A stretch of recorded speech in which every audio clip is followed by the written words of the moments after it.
বাংলাদেশের ইউনূসের ইঁদুর বাহিনী হঠাৎ করে মনে করেছে যে ভারতের সীমান্তে এসে লাফালাফি করলে হয়তো বাংলাদেশের তারা যেভাবে চলছে, তারা যেভাবে ভিক্ষা করে চলছে, চাল নেই, ডাল নেই, সেখানের মানুষ খেতে পাচ্ছে না, সেগুলো থেকে নজর ঘুরে যাবে। ইউনূসপন্থী কট্টরবাদী মৌলবাদী ইসলামপন্থী মৌলবাদী যারা রয়েছে বাংলাদেশের, তাদের নতুন বুদ্ধি খুলেছে যে ভারত সীমান্তে গিয়ে একটু আমাদের ইঁদুরদের দিয়ে লাফালাফি করালে হয়তো বিশ্বের মানুষের চোখ ঘুরে যাবে বাংলাদেশের যে পরিস্থিতি, সেদিক থেকে আর্থিকভাবে ভেঙে পড়েছে একটি দেশ, প্রতিরক্ষার দিক থেকে ভেঙে পড়েছে একটি দেশ, রাজনৈতিকভাবে ভেঙে পড়েছে একটি দেশ, কোনো রকম অ্যাডমিনিস্ট্রেটিভ সিস্টেম নেই সেই দেশে। সেই দেশ যাকে দেশই বলা যায় কিনা সেই নিয়ে প্রশ্ন উঠছে।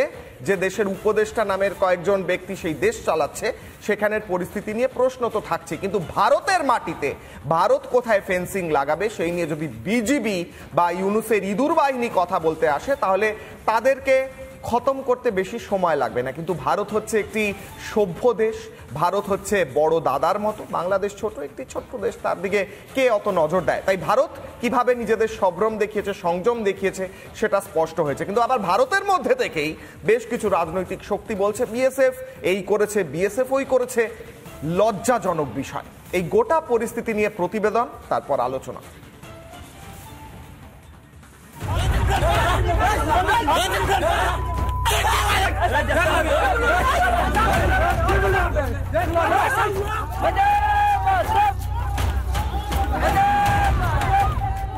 সীমান্তে ইউনূস বাহিনীর একটার পর একটা উস্কানি, কাঁটাতার বসাতে বিজিবির বাধা, চোরা চালানকারীদের হামলা। প্রতিকূল পরিস্থিতিতে মাথা ঠান্ডা রেখে পাতা ফাঁদে পা না দিয়ে সীমান্তে অটল বিএসএফ এর সঙ্গে কাঁধে কাঁধ মিলিয়ে দেশ রক্ষায় নেমে পড়েছে সাধারণ ভারতবাসীরাও। ভারত বাংলাদেশ সীমান্তে উঠেছে বন্দে মাতরম স্লোগান।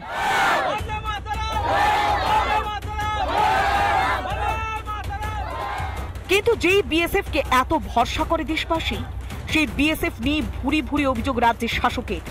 এই তো কদিন আগের কথা, বিএসএফ এর বিরুদ্ধে রাজ্যে জঙ্গি ঢোকানোর মতো গুরুতর অভিযোগ করেছিলেন মুখ্যমন্ত্রী।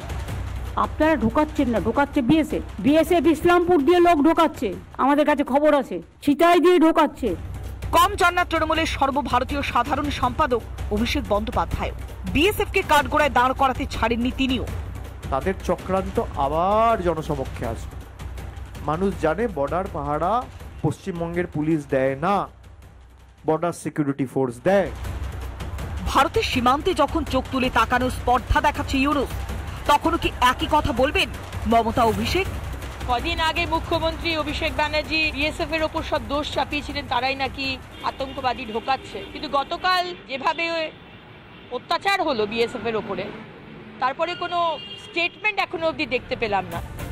বারবার বিজেপির তরফে অভিযোগ তোলা হয়েছে কাঁটাতার বসাতেই বিএসএফ কে জমি দিচ্ছে না রাজ্য। আজ সেই কাঁটাতার বসাতেই বাধার সম্মুখীন হতে হচ্ছে বিএসএফ কে। আগে কাঁটাতার বসানো গেলে এই পরিস্থিতির সামনাসামনি হতে হতো না ভারতের সীমান্তরক্ষী বাহিনীকে। মমতা বন্দ্যোপাধ্যায়ের পাখির চোখ একটি জিনিস, পরবর্তী নির্বাচনটা জিততে হবে। এর ফলে পশ্চিমবঙ্গ চুলোয় যাক, পশ্চিমবঙ্গের সাধারণ মানুষ চুলোয় যাক, বাঙালি হিন্দু বিলুপ্ত হয়ে যাক, তাতে তার কিচ্ছু এসে যায় না। 4 দিনের মধ্যে আমরা কলকাতা দখল করে নেব। বাংলাদেশ থেকে কলকাতা দখলের হুঙ্কার শুনে বিধানসভা থেকে পাল্টা দিয়েছিলেন মমতা। এখন ফের তার সামনে নিজেকে দেশপ্রেমী প্রমাণের সুযোগ। এখনো কি বিএসএফ এর পাশে দাঁড়াবেন না বাংলার মুখ্যমন্ত্রী? রিপাবলিক বাংলা।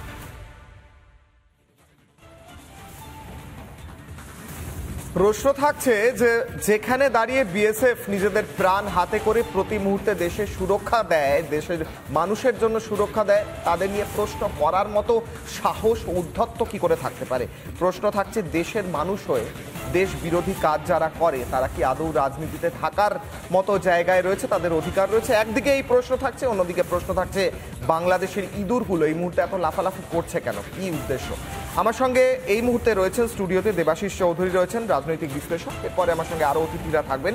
আমি প্রথমেই দেবাশিস চৌধুরীর কাছে যাব। দেবাশিস বাবু, প্রথম প্রশ্ন আপনাকে, বাংলাদেশের বিজিবি এই ছোট্ট ইঁদুর বাহিনী, এরা এসে হঠাৎ করে আমাদের বিএসএফ কে বলবে যে তোমরা কাঁটাতারে বর্ডার দিতে, ফেন্সিং দিতে পারবে না বর্ডারে, এত বড় সাহস উদ্ধত্ত হয় কি করে? এরপরে কি পদক্ষেপ সেটা দ্বিতীয় কথা, এই উদ্ধত্ত হচ্ছে কি করে? দেখুন, এটা তো একটা আমি তো বুঝতে পারছি, সেটা হচ্ছে যে ইউনুস এই যে জিনিসটা, এটা সরকার না বেসরকার, এটার কোনো বৈধতা আমার কাছে নেই। উপদেষ্টা মণ্ডলী ইউনুস, এর কোনো বৈধতা আমার কাছে নেই। তো একটা অবৈধ একটা জিনিস যেটা আছে, এক তো এটা প্রমাণ হচ্ছে যে এই অবৈধ যেই জিনিসটা রয়েছে ইউনুস, সে পুরোপুরি ডেসপারেট হয়েছে। আপনার প্রতিবেদন ঠিকই বলছিল যে যেই দেশে এখন চাল ডাল তেল নুন নেই, যেই দেশ এমন একটা তার কনস্টিটিউশনাল ক্রাইসিস, কবে ইলেকশন করাবে ইউনুস সেটা বলতে পারছে না। ইউনুসের প্রথম কাজ, একমাত্র কাজ যদি আমি ধরেও নিই এর বৈধতা, যে ম্যান্ডেট ইউনুসের কাছে ছিল সেটা হচ্ছে ইলেকশন করানো। কেননা এই যে বৈষম্য বিরোধী যে আন্দোলন এবং যেই আন্দোলনটা ছাত্র আন্দোলন প্রভৃতি যেটা হয়েছিল, তার একটা মূল স্তম্ভ ছিল, মূল কথা ছিল বাংলাদেশে যে বাংলাদেশের সরকার নির্বাচিত নয়, শেখ হাসিনা ইলেকশন রিগিং করেছে। বাংলাদেশে ইলেকশন হয়নি অনেক বছর, 10 বছর 12 বছর 15। এটা একটা অ্যালিগেশন ছিল, এই অভিযোগের উপরে এত বড় আন্দোলন হলো। সেই জন্য একমাত্র কাজ ছিল মোহাম্মদ ইউনুসের, সেটা হচ্ছে বাংলাদেশে ইলেকশন করানো। কারণ ওটাই ওদের মূল বক্তব্য ছিল আন্দোলন। কিছুতেই করাতে চাইছে না, ওটাই সে করতে পারছেন না, উনি সেটাই করতে পারছেন না, মনে হয় করাতে চাইছেন না। এবং এদিক ওইদিক ডান দিক বাদিক ঘুরে চলেছেন। একবার কলকাতা দখল করছেন, একবার বর্ডারে অশান্তি করছেন, একবার ভারতকে হুমকি দিচ্ছেন, পাকিস্তানের সঙ্গে সেই কি খাওয়া দাওয়া বিরিয়ানি শুরু হয়ে গেছে, প্রেম শুরু হয়ে গেছে। মানে ওনার যে কাজটা ছিল সেটা না করে উনি অন্যান্য কাজ করছেন। অর্থাৎ উনি করাতে চাইছেন না। ওনার দেশের মধ্যে যে একটা গৃহযুদ্ধের পরিস্থিতি, এটা পরিষ্কার হচ্ছে। আমি বারবার বলছি, বাংলাদেশ পুরোপুরি একটা গৃহযুদ্ধের পরিস্থিতি। বর্ডার এটা করছে কেন? চোখ ঘোরাতে। ওরা শুধু চোখ ঘোরাতে নয়, জামাতি জিহাদিদের যেরকম ভাবে যতটা ভাবে উস্কানি দেওয়া যায়। কেননা বাংলাদেশের যারা জামাতি ফোর্সেস আছে, যার একটা নিদর্শন আমরা খাগড়াগড় কালিয়াচকে পশ্চিমবঙ্গে দেখেছি। কালিয়াচকে যখন সমস্যা ঘটেছিল তখন আমরা জানি জামাতি জিহাদিরা বিরাটভাবে আক্রমণ করে, মব ভায়োলেন্স হয় এবং কালিয়াচক থানা ওরা পুড়িয়ে দেয়। ওদের ভায়োলেন্সের উদ্দেশ্য ছিল কালিয়াচকের থানা। কেন? কালিয়াচক থানার মধ্যে সমস্ত যত এই মাদক দ্রব্যের যত স্মাগলার আছে, নার্কোটিক্স যে স্মাগলিং, গাঁজা এবং চরস এবং আফিংয়ের যে স্মাগলিংটা হয়, সেই নথিগুলো কালিয়াচক থানায় ছিল। চোরাচালানকারী গাঁজা স্মাগলার এরা আসতে পারবে না, এটা হচ্ছে কথা। আমি একটা ছোট্ট জিনিস দেখাবো দেবাশিস বাবু। আমাদের দেশের এই পার থেকে কিছু মৎস্যজীবীকে ছেড়ে দেওয়া হয়েছে, বাংলাদেশি যারা ধরা পড়েছিল, বাংলাদেশও কিছু মৎস্যজীবীদের ছেড়েছে, এই এক্সচেঞ্জ হয়েছে। কিন্তু ডিফারেন্সটা কি জানেন? দর্শকদের জানাই, আপনাকেও জানাই, ভারত যে মৎস্যজীবীদের ছেড়েছে তাদেরকে সম্মানের সঙ্গে, তাদেরকে তাদের সম্ভ্রমের সঙ্গে ছাড়া হয়েছে।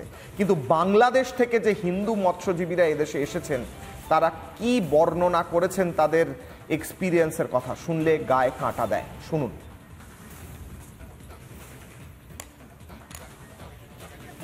ছুট করে এদিক থেকে একটা কোচবাটের চার এখান থেকে গুলি মেরেছে, ওদেরকে ধরতে পারে না। তারপর এই পাশে কোচবাটটা ওদেরকে ধরে নিয়েছে, এটা একটু দূরে ছিল বলে এটা ধরতে পারেনি। এরা এসে ওদেরকে বেঁধে টেঁধে পিস বেঁধে টেঁধে রেখেছে, আর এতে এমন ধাক্কা দিয়েছে 4-5 জন পড়ে গেছে, 5 জন পড়ে গেছে। তার বলতেছে বলে সেই একটা আমার ড্রাইভার পড়ে গেছে, ড্রাইভার আছে বলে এই শালারা, ওকে যদি আমরা খুঁজতে যাই তাহলে তো আরেকটা তোদের লেবি এসে, মানে ভারতের লেবি এসে আমাদেরকে ধরে নেবে, বলে আগে চল, আগে এদেরকে নিয়ে যাই। ওরা ওদেরকে নিয়ে চলে গেল, আর আমার স্বামীটাকে আর খুঁজে মানে আর বুঝলো না। তারাও বলেছে হাসিনাকে না ছাড়লে ওদেরকে এখান থেকে ছাড়া যাবে না, বলছে আর মারছে, বলছে আর অনেক নির্যাতন করেছে। এই বলে আমরা আর কি করব, আমাদের দেশ থেকেও কোনো বাইরের লোককে এলাও নেই। আমাদের ম্যানেজার গেছে, তাকেও একটু দেখা করতে দিল না। তারপর আমাদের ম্যানেজার তখন লাস্টে দেশে চলে আসে। এখন আমি বর্ষার থেকে উঠি দাঁড়াতে আমার খুব কষ্ট হয়। এত মার মেরেছে আমাকে। হ্যাঁ, পিছনে এরকম বেঁধে তারপর আমাদেরকে লাঠি দিয়ে প্রচুর মারা মেরেছে।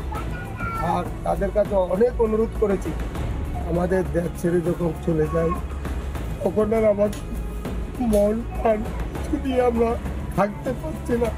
বাংলাদেশ সরকারকে দায়ী করা যায়, কিন্তু আমরা অপরাধ করেছি, ঠিক আছে, আমাদের ধরে নিয়ে আমাদের হয়তো 2-3 মাস হয়তো জেল করবো, কিন্তু আমাদের তো মেরে ফেলা, তো আমরা আমাদের যেরকম ধরে একটা চোর ধরলাম, ডাকাত ধরলাম, আমরা তার ছায়া দিতে পারি, কিন্তু তাকে মেরে ফেলার অধিকার আমাদের নেই।